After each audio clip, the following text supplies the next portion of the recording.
ladies and gents, please like, comment, subscribe. This is my review for Love and Hip Hop Miami Season 2, Episode 2. And this episode was interesting. It was called Family Matters. The episode starts off with Trick Daddy. He's there with his son, and actually Gunplay comes over. Trick Daddy and Gunplay, both of their sons, are doing very well academically, so we can definitely clap for that. Now, on to the main points. Trick Daddy is still going through it with Trina.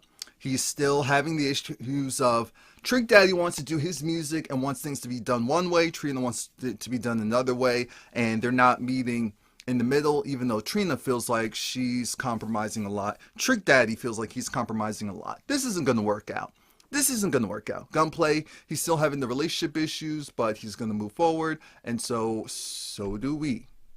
One more thing, both of them talk about their relationships and how being married or being with a woman made them better, and this whole separation thing is not for them. It's not for a lot of people.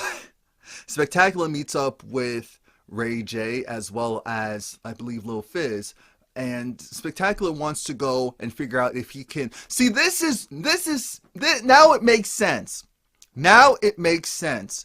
From what it looks like from an outsider looking in, it looks like in the background, people like Lil Fizz and Spectacular were going, and they knew that if they could go on tour and even possibly do a big tour together, they'd make a lot of money. So then they devised this plan of, let's try and get these mother bleepers together. Let's just try, season after season, one way after the other. We're going to have to try and do this. And so now it actually happened.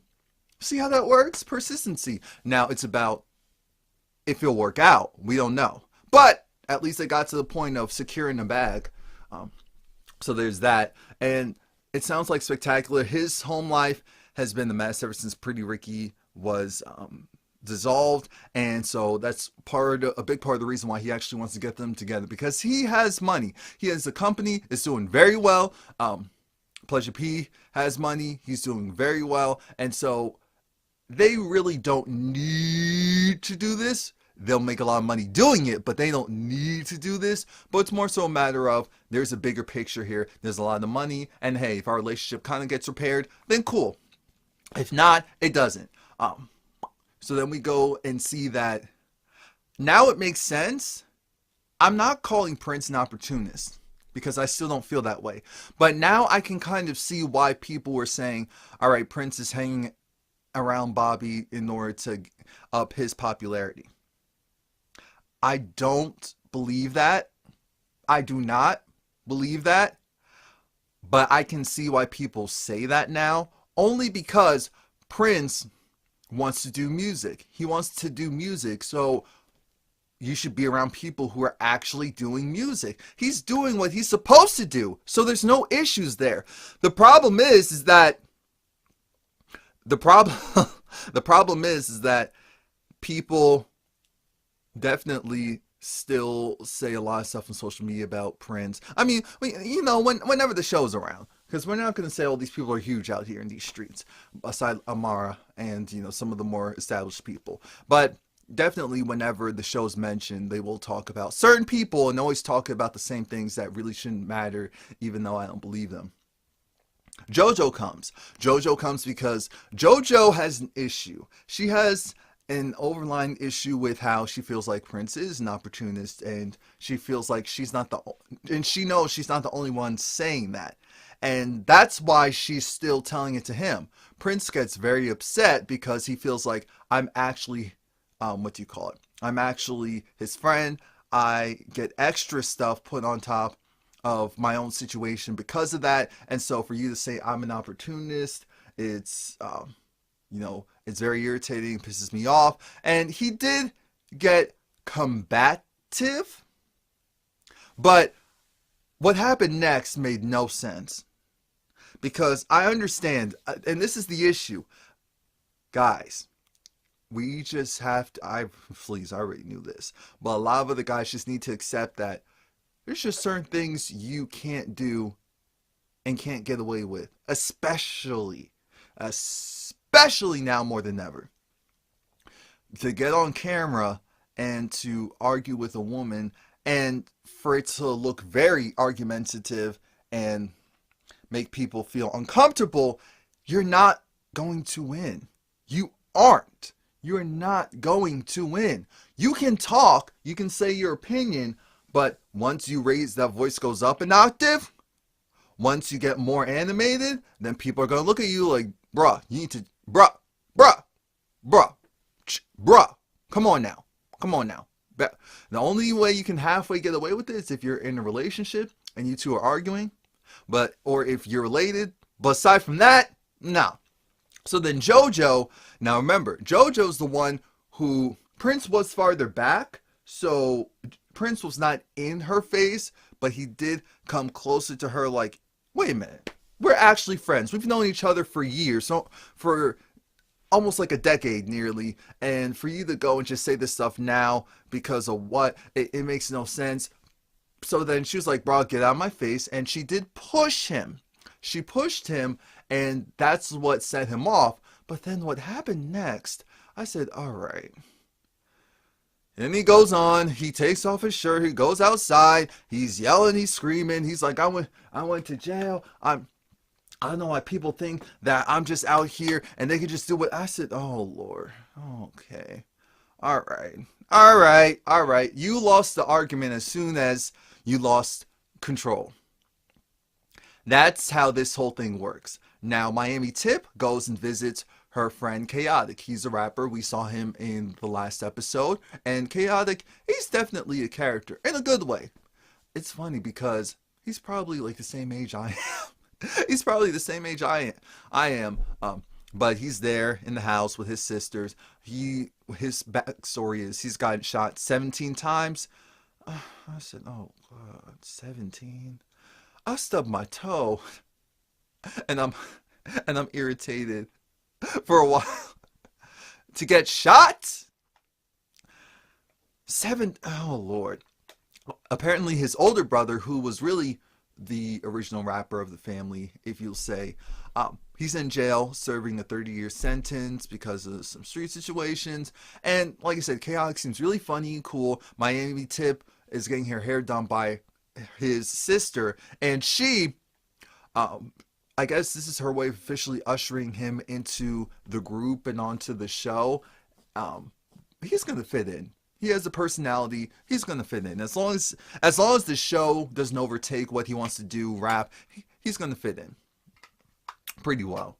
Because like I said, he's really funny and he likes Joy. So that's another storyline he can work with. Trina is still with, I think his name is Ray, her boyfriend. And I really thought that they were just friends.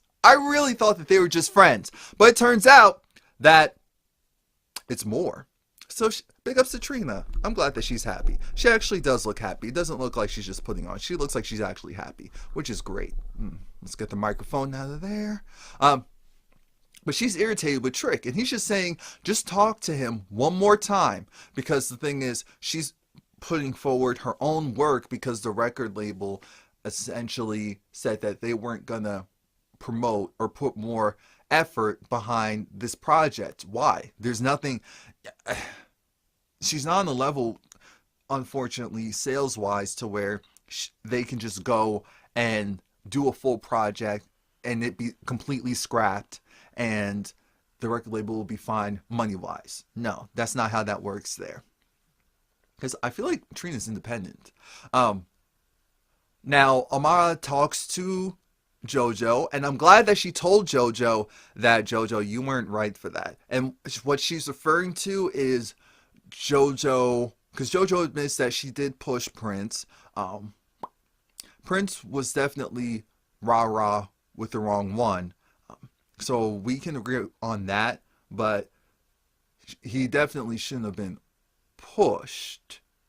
Now that's taking it to a you're really trying to sun me situation.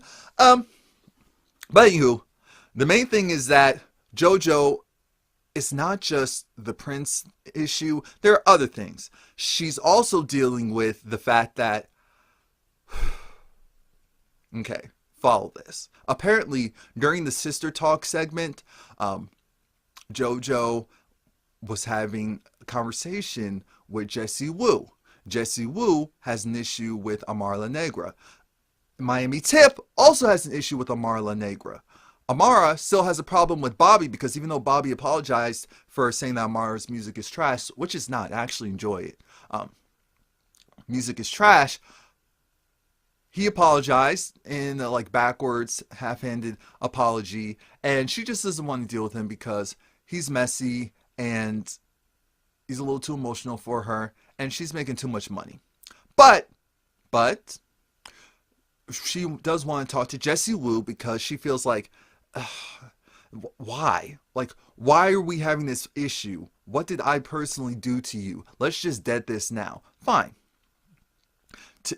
Miami Tip has a podcast, and she invited Jessie Woo, and they do talk about Amara and her going and sliding into Jessie Woo's no, and saying some stuff to Jessie Woo's boyfriend. But not only that, it's also her manager, because Amara is now being managed by the same guy that was managing Jessie Woo. Jessie Woo's very upset about that overall because she feels like this guy took her ideas in the past and gave it to other artists.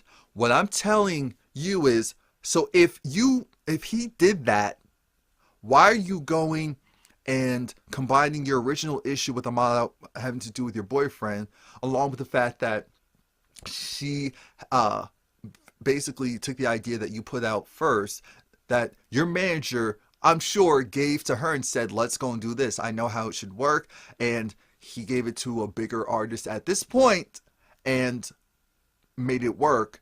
And you're upset at her for that? Okay. All right. I see where this is going. This is for the cameras because this does not make sense. This is foolishness. Now we see Spectacular. He's over at his mom's house and Blue is there. Because remember, a lot of these boy bands, a lot of them are actually related to each other in some way, shape, or fashion. And Pretty Ricky's no different. That's why it's not just business, it's personal. Apparently, his brother, what's his brother's name? Special? Did they name that child Special? So his step brother, well, we just say brother. So his brother is there, and his mother's there, and baby boy Blue, or Blue Baby Whoop. You know who I'm talking about. He's there, and Spectacular's fiance's there, Jamie. His son is there. His son looked nervous when Blue picked him up.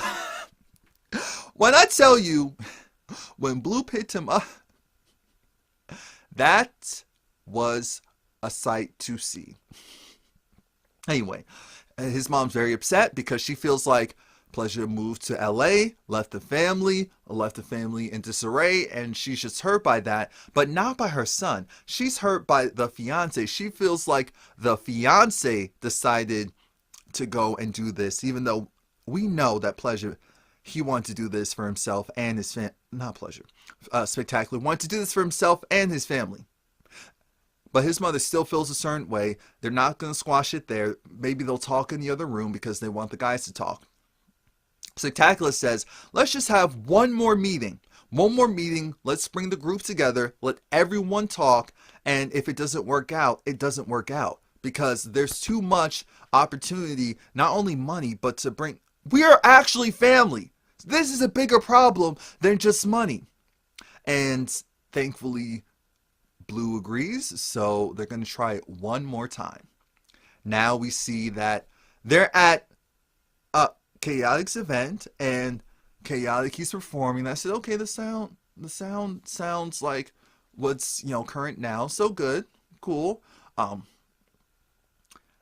After he's done, he goes and first, while he's making his way to the group, we have Joy realizing, why is Bobby and why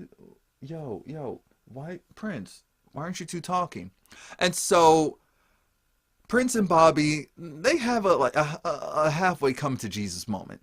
A halfway. They express how they feel about each other and how each other's been acting. And Bobby says that he understands that, okay, things were blown out of proportion, so he's not going to hold anything against Prince. Cool. Now Miami Tip comes along and brings Chaotic, and Joy was not interested in the least. She thought he was funny, like everyone else thinks that she's funny. He's funny, but she said all of you rappers do the same type of moves. Act corny, act goofy. She's not feeling it, but whatever. We hear that Prince, this is where we get the confirmation, he wants to do music now. He's transitioning from the nightlife to doing music, and so he wants to work with Chaotic. And Chaotic said, because Prince was saying he wasn't just an artiste, he was a creator. Chaotic just said, look, do you goofy, but look, we can be cool. If you go half with me on the studio, we can work. And now Prince is going to work with an artist, even though I'm thinking, Bobby's right there, why don't you just work? Okay, whatever. Now we have the infamous sit down with Pretty Ricky. And as expected, it's not initially going well. It is not initially going well. This is a multi-layered problem. Pleasure P had an issue with one of Blue's friends or associates. And so because of that, Pleasure P and Blue, the issues that they've already had, it just made them worse. Because Blue's saying he made sure to step in between and be the de-escalator, and Pleasure P saying, essentially saying he wanted Blue to have his back, and he didn't feel like Blue really had his back. But Blue said, look, if I wasn't there, something may have happened, but nothing happened. It could have been a real problem. Things could have really gotten out of control. And I said, the whole time I'm looking at Blue's eyes and thinking, Blue is ready. Blue is ready to go. Blue has never been that calm. We've never seen him this calm, which meant to me, oh, he's pissed. He is pissed. He is over it. And if one thing sets him off, I don't think it's going to be good news for Pleasure P. Because Blue had that look of, I will hurt you for real. And not hurt you like, oh, we're cousins, oh, we're brothers. I will hurt you like you're someone on the street that I need to take out. So Pleasure goes because he feels like it's not going anywhere. And Spectacular said, look, this is our time. This is our time to make some actual money and to potentially bring everyone back together. If it does not happen now, it's not going to happen. So when he comes back in, Blue feels a certain way because apparently in the past, Spectacular would always be I guess you can say the mouthpiece as far as saying, well, Pleasure, this is where he's coming from.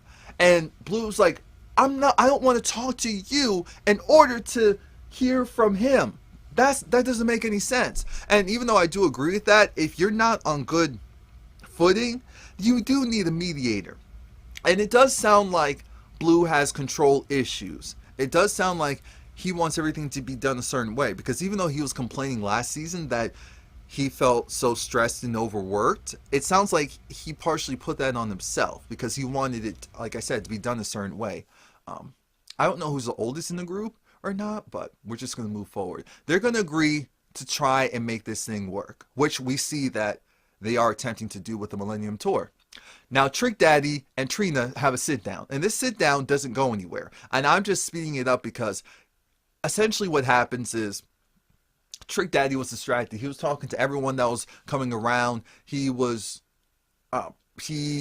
really paying too much attention to Trina. He was listening to what she had to say, but he doesn't see it that way or see what she's saying as being, okay, you're right, I was wrong. It's more so, I hear what you're saying, but at the end of the day, I still feel how I feel. And so then she said, look, you can be Trick or Trina because I'm trying to do this.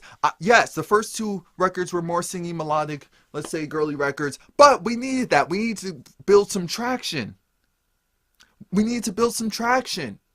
And so, fine, you want to do different things? Then send me different stuff. You weren't even doing that. That's what Trina's saying. Trick is saying, oh, you the diva. Oh, you're always late. And, you know, you want to go and control everything, which is possibly true. They don't need to work together. That's the honest to God truth. So now we end the episode with Amada. Amada meets up with Jessie Woo, and Jessie Woo says what I already said. She feels like Amada was inappropriate with her boyfriend because Amada was asking, oh, so do you believe it's okay for men to cheat? Or she was asking some questions, and Amada wasn't necessarily saying she didn't ask those questions, but Amada was definitely saying that she didn't just walk up to this guy, you introduced the two and then left them alone to talk for a moment. She wasn't trying to get with him, and she apologizes, if, and I said, oh, okay, that word if, but look, Jessie is throwing this out of proportion, so this is the one time I'll let it fly. Amada said, look, you were offended, I apologize, but it was not my intention to do anything. That's not what I'm trying to do. And frankly, if I wanted anyone's whatever, I could get anyone's whatever. It's whatever in these streets, but I don't want anyone's whatever. I'm here making actual money. Now, Jojo got upset because, Jojo will go and pipe up for someone else with a quickness. And that's what happened here. Jojo was just like, Jojo had enough, threw a drink. I said, Jojo, you didn't need to do that. You did not need to do that. Jessie Woo got upset, was trying to throw a drink. Well, first, she threw a glass, and even the extras in the back had that look of, whoa, excuse me? Because she threw that glass, it went whoosh, right by Amara, by her side. It wasn't like high or anything, but by her side, and it hit like one of the extras. So all of them said, oh, this is real. To make matters worse, when I tell you to make matters worse, she took the whole bottle of Ciroc, went, whoosh. I said, that bottle fully drenched Amada. Not only did it fully drench her, I think it partially hit her too. I said, that's a lawsuit. That is a lawsuit. So Amada, the whole time she was calm because she was like, I'm not here for all of this right now. Yeah, it hit her. It hit her. It hit her in the side of the boob. I said, oh, I'm hurt. I need a lawsuit. No, we don't do that suing mess over here. But, come outside in the back. How about that?